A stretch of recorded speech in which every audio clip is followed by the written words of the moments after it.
welcome to Revive Your Sleep podcast. This month, we are still continuing talking about finding freedom through adversity, maintaining and healing.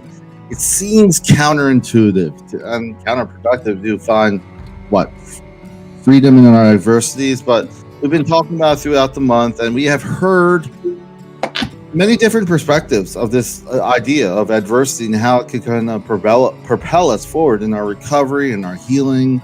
Today, I have a new guest. Her name is Terkasha, if I say this correctly.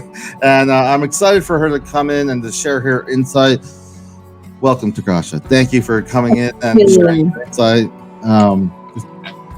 So I always start off with a disclaimer. I don't assume anything because I know right now those who are struggling, those who are in crisis out there. In the United States, you can call the 1-800-273-8255. It's the National Suicide Prevention Lifeline. But I do encourage you, wherever you are, find what resources are available. If you're in the States or you're outside, try to find what is available. Terkasha, I want to ask you, I always start off with quotes because I know people say it better than I do. I know they do. But one of them, those people in the UK would love this quote coming from J.K. Rowling, but I'm going to share it anyway. She says, "Numbing the pain for a while will make it worse when you finally feel it." Terkasha, what comes to mind when you hear this quote? Yeah, go ahead. Okay, hi. First and foremost, hi guys. Thanks for having me here. It's Terkasha. Terkasha, oh my goodness. I am so embarrassed. Terkasha. It's okay. But what comes to mind when I hear that quote is when you ignore the pain that comes to you, your world is destroyed. And then everything you're just taking in.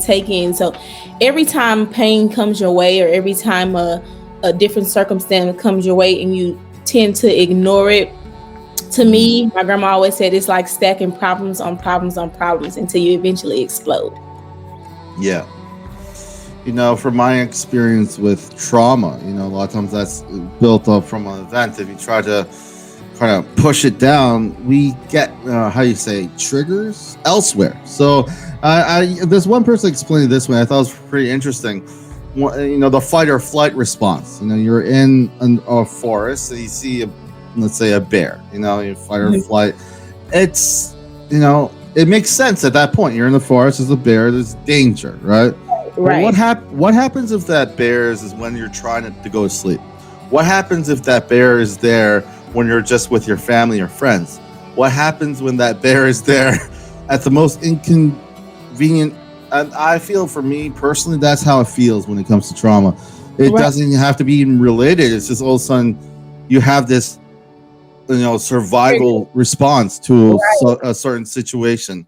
And I feel the pain, like J.K. Rowling is explaining here, can develop that way. I'm not saying I'm not a clinician myself, but I understand trauma, I understand pain, and I have personally been through some of that. So I feel that this quote is very appropriate. Adversity is not that we look for pain, but sometimes going through the pain is the process to our healing.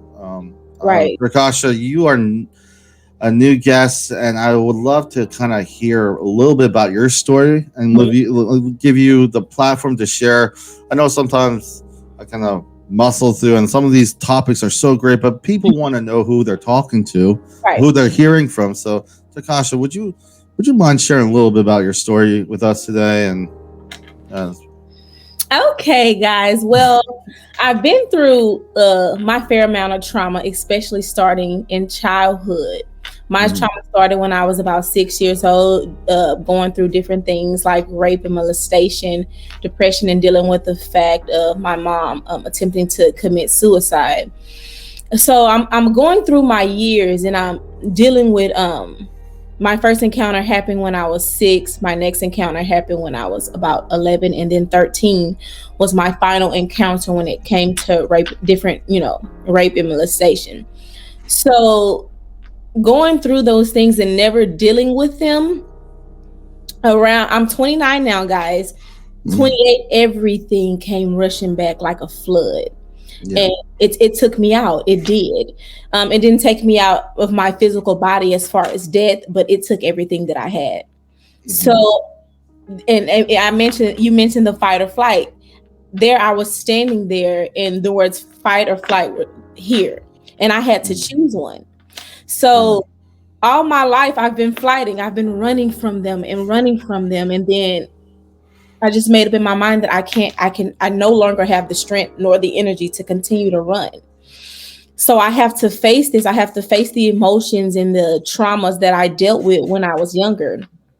But I couldn't do it alone.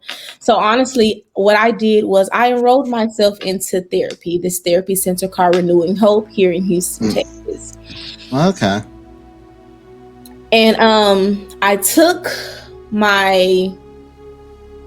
I was so nervous, but I went, and the first day there were no words, there were only tears. I cried and I cried and I cried. And then finally I was able to talk about it.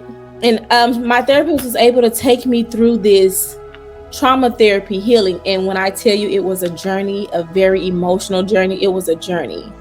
But I had to learn to take those pains and somehow turn them into beauty my own way. Yeah. So that's when I started to write my book, and going to therapy helped me get through my book. And it made me feel better, not only about a lot of things that happened in my life, a lot of my childhood traumas, but it made me face them and actually develop coping mechanisms that work for me.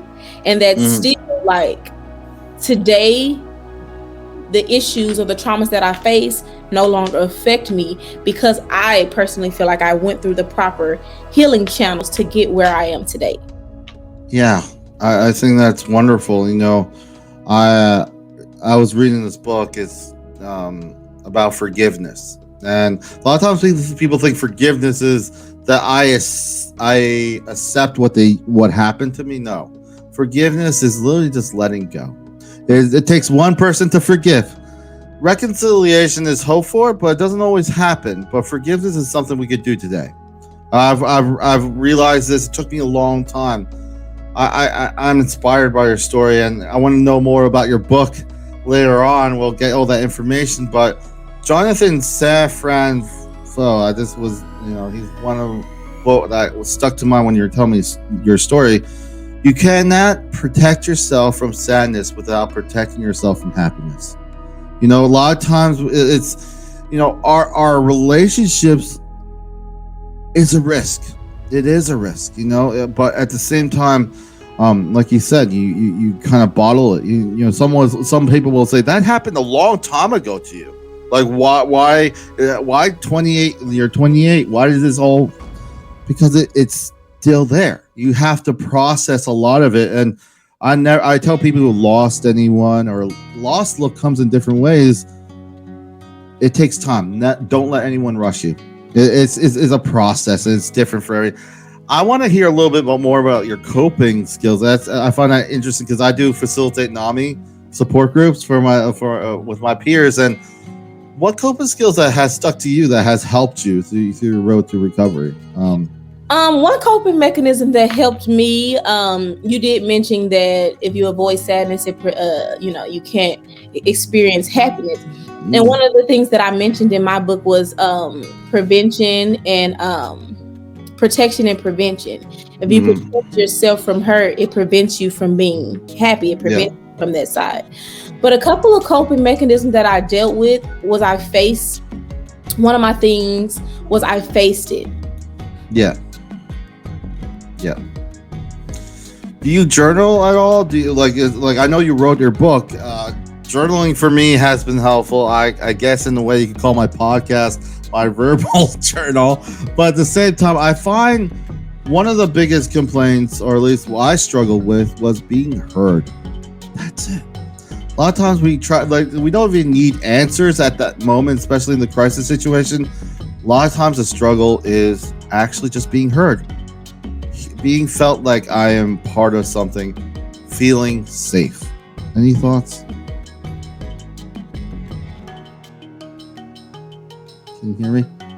Yes. Okay. Yeah. So any thoughts on that? I just want to say before you mention that, thank you for sharing. I never minimize anyone sharing their story. It is wonderfully healing when I share my story because helping others became my healing. Right. Was it serving others became my recovery. So, any thought, like, we're going to continue down talking a little bit more about coping skills and recovery and how does it look. But I wanted to ask you with your coping skills and looking back at it. You said you journaled. You said you I did.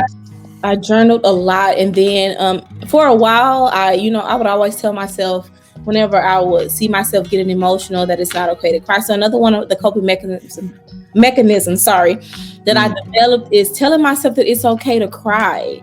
So I'm crying, and as I'm crying on and off on certain days, I'm actually beginning to feel better.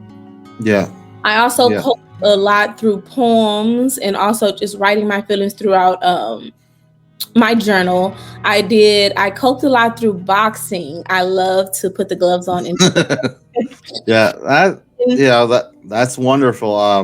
I wish I could go back to. I used to do Brazilian Jiu-Jitsu a bit. I do a little KKK. So they're the just the exercise. That's positive. Letting yourself kind of process these emotions and different kind of platforms can be, at least for me, very, very helpful. I want to say in recovery, sometimes the contrast moments can produce resonance to that memory. I've spoken a bit about remembering. This month is Mental Health Awareness Month, and it's we ask ourselves, a lot of times people are like, what does stigma look? Why is mental health so important? I just look at, I was in math a lot in college, and I remember the derivatives. Like you have a huge equation and you bring it down to the simplest form. It's the people. That's all it is. It's the people and the families and friends surrounding it, because mental health is messy. Trauma is messy. And so I want to ask you real quick, how important is remembering recovery under this context for you personally? I feel like it's very important, because if you're ready to go through everything that you experienced as a child, recovery is important, because sometimes different situations that you may go through, a lot of times when you tap back into those emotions and you tap back into those traumas, if you have no form of fight when it comes to recovery, you can get stuck there. Yeah. And things that happen to you when you're 6 or 7, being 28 or 29, you're dealing with it from all over again from the start. So recovery is important in order to heal. Recovery is one of those steps in healing, so you can fully heal, so you can finally get to that place where you finally feel free away from the traumas and the childhood hurts and even the adult hurts, because some adults, we even go through trauma as adults. Yeah. So I believe. Go ahead. No, I just remember my journey, the beginning when I, actually admitted I needed help. What was the first thing I remember wanting to do? What is wrong with me? And then I had this title, whatever it was, right? And then I held up. I'm like, well, this is what's wrong with me. I may get the medicine, treatment, try to build on some coping skills. But one thing, I feel like there's seasons of recovery, and I feel like we kind of talk about it in a loose way. But later on, I am not what PTSD. I am not these things. I'm still Robert. And that kind of, you start off with a name, then you get labeled with some sort of diagnosis. Is helpful at the time, but later on, you're still Robert. You're not this label. So I feel it's kind of weird. It's kind of weird how that works, but it's good to remember that. And when it comes to our experiences and memories of it, moving forward, adversity. That's kind of like one of the words in this month. Freedom through adversity sounds so, But how has he seen that? And with the same context we're talking about, how have we seen adversity play a part in recovery in your experience? It's kind of like it's different for everyone. So go It ahead. does. I love this. Okay, so one thing that I'm always gonna take with me through my life, Mhm. what my grandmother taught me about adversity. Mhm. So as I'm going through the motions in life, and my grandma would always say, "How can you expect God to trust you with peace if you can't Mhm. trust Him through Mhm. adversity?" Yeah. So even through the adversity that I was feeling, okay, I'm like, okay, Keisha, trust God anyway, trust God anyway. And there were times where I didn't even want to like talk to God, but I'm like, okay, trust God, trust Mhm. God. Adversity played a part in my recovery because going through that adversity at that moment, I foreseen Mhm. what my peace looked like in the future. Yeah. And that made me content. That made me want to keep fighting and want to keep going. So I can, Mhm.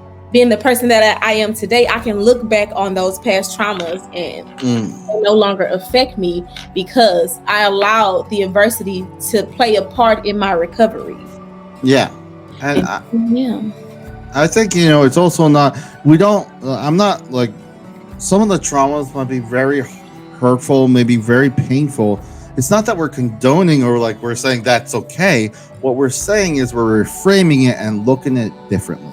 That's it. Reframing the experience, understanding it's painful, but also processing those feelings in a slow but no rush, no urgency way. I right. go one of my favorite older church members once told me people are either blessings or lessons in life, and I feel like it's just how you look at things. I just love that because a lot of times I feel this is not a I don't proselytize in the podcast. I am faith based, but at the same time I believe in purpose driven recovery. One person who had substance use problems. I remember she said if not drinking each day was all was everything, it would feel meaningless. It would be so like there has to be more. And I feel like in recovery and in seasons of recovery, you start to develop that. Like I said, I started off with a name.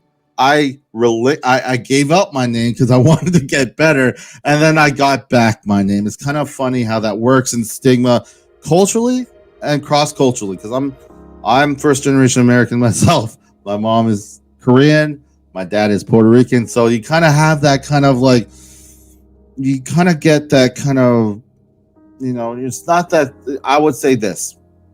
I love my parents. I can never pay them back, and that's okay. I first generation Americans. That's hard to say because we're supposed to be like buying their house and Right. buying their cars. You know what I mean? So much And I, you know, so I think this what you said really spoke to me, and this quote kind of speaks to me what you were saying. There's two things that define you: your patience when you have nothing, and your attitude when you have everything. It's amazing how that works. Um, any thoughts? this is an amazing quote, and I love it. So I believe that I just believe that patience is everything. And then Mhm. I believe that even if your attitude does supersede what it's supposed to be when you have everything, I mean, God will be quick to humble you. Yes. But patience is a virtue. I, and I think what we experience as a whole world with us uncertainty kind of reprioritize what's important, because I know at least for me, being a peer, being, uncertainty was a common thing, a common thread in my life. And like for me, um, no, this is how the purpose driven approach, my faith comes in play because the one constant in life is change. Tell you that much. I don't care who it is. I'm married. I'm newly married. In September, I got married, so I'm not even a year. I'm like a I'm like wet behind the ears. Besides that, Yes. so with that said, it's um um purpose driven when one thing in life is constantly changing in recovery, in life, with your spouse, with your family and friends. But the other thing that doesn't change, which is comforting, is my faith. God doesn't change. God Right. stays the same. And Right. for me, with everything changing like it has since 2020 and into 2021, it is comforting that something doesn't change, that I could kind of stay focused on. And I'm not, like I said, I don't proselytize for those who are listening, but I do find having some purpose does matter. I read one of the most inspiring books I read was from Viktor Frankl, Man Finding Meaning. And he says, and I'm paraphrasing, when you know the why in your life, the how gets bearable. Why is so important. Like I went to this one I don't know, I was reading a seminar or something, and this guy said, what is your purpose? What is your passion? And one of the things is let's say cooking. Cooking could be a thing that you love to do, but if you ask yourself why so many times, it may be because you love bringing people together. That is your purpose. It's not cooking. Cooking is a vehicle to that. So whatever you do, I feel like I wish I knew this when I was in high school, going into college or whatever. When I went to the military after, is that there's different vehicles that could bring you to the same purpose or whatever you're passionate about. So I feel purpose-driven recovery does the same thing. So whatever vehicle that is, whatever holistic coping skills that you put together, what is the why? Why are you doing this? Why is this so important? In recovery, unfortunately, with mental health, suicide's a big thing. Suicide happens, and one thing I remember reading, a lot of people say, I will die for you. You see those movies, I will die for you. One thing that I remember, this one unknown quote says, instead of dying for me, live for me. Right. And that it's incredible how, I remember, I was in the military, and I just remember this Ernest Hemingway. He wrote Farewell to Arms. It's one of my favorite books he wrote. And I'll just share this, and then I'll ask you any final thoughts. We're kind of wrapping up. Is he said, who is that in the trench with you, and is he important, right? And he said, there's a dialogue in the book. He said, more important than the war itself. Wow, that's amazing. So the people that we are more connected than we'd like to admit. So the people next to us matter. And a part of, finding freedom through adversity is allowing yourself the ability to process and feel the feelings and go through the healing that you need. But also, healthy relationships matter. The support you have around it. So it's kind of all this together. And I'd love to hear a little bit more about your book now and what you've been doing, and any final thoughts you want to share with those who are listening. It's great to have you. So, Terkasha, any final thoughts you would like to add or to those listening today? And all the book info I will put in the notes, and anything you want to plug right now. So go ahead. Okay, so my I did write a book. My book is titled A Diamond in the Rough. It just takes you through my life journey from childhood until now. You can find that book on Amazon. It just talks about my life and different traumas that I went through. It's an autobiography. And then so it starts off just discussing everything that I went through, and it's like a timeline of encouragement. It goes in depth about my different coping mechanisms and how I coped from them and what I did to help me cope. And then it's a book of encouragement. It starts off a little rocky, a little rough because that's how my childhood went. And then it encouraged you towards the end. As far as my final thoughts, I would say when it comes to healing, it's okay to get the help you need. It's okay to understand and realize that you can't do this alone. And it's okay to want to heal for others if you don't have the strength to heal for yourself. Yeah.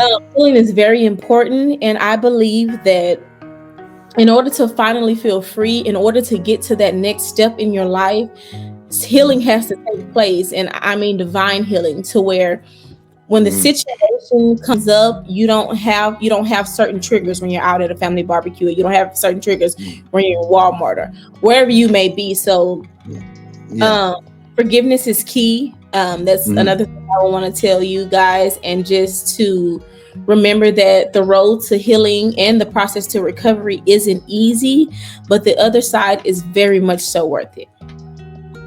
Thank you so much, Terkasha. You know, one of the last things they say in Principal Support in NAMI, and I just love it. It says, "We will never give up hope." Hope is such a big key to all of this, and I appreciate you talking about coping skills. I don't hear that enough, because so it's not just these sad stories, but the practical of it. You know, sometimes for me, it just could be, you know, in the morning. I just shared this. My final thought. I make tea in the morning before I go to work, and I had to dump all my thoughts out and just think about every step to making that tea the way I do, and slow down. And it has been helpful. Breathing, find what helps you. Allow yourself your worth. You are allowed to be. You're allowed to process your healing. You're allowed to be not okay at times. Right. Yeah, and as we started in the beginning, you don't want that bear to show up when you're just with your friends, with your kid. You know, bear is okay if you're at the forest. That makes sense. Not okay, but you know, it makes sense. But if the bear is there at every given moment, you know, those are times when I feel we really see the contrast and the need to heal, and having that room and process to heal. Thank you again, Terkasha. It was great to have you. It was great to be here. And all the stuff about your book and all that stuff will be in the notes for all those listening. I just want to also say, for those that Revive Ministries is, you could reach all the updates and all that through reviveministriesfl.com. Also, you can find us on Facebook and Instagram. This is goodbye from Revive Ministry with this last quote. It's from Jim Rohn. It says, "The major value in life is not what you get. The major value in life is what you become."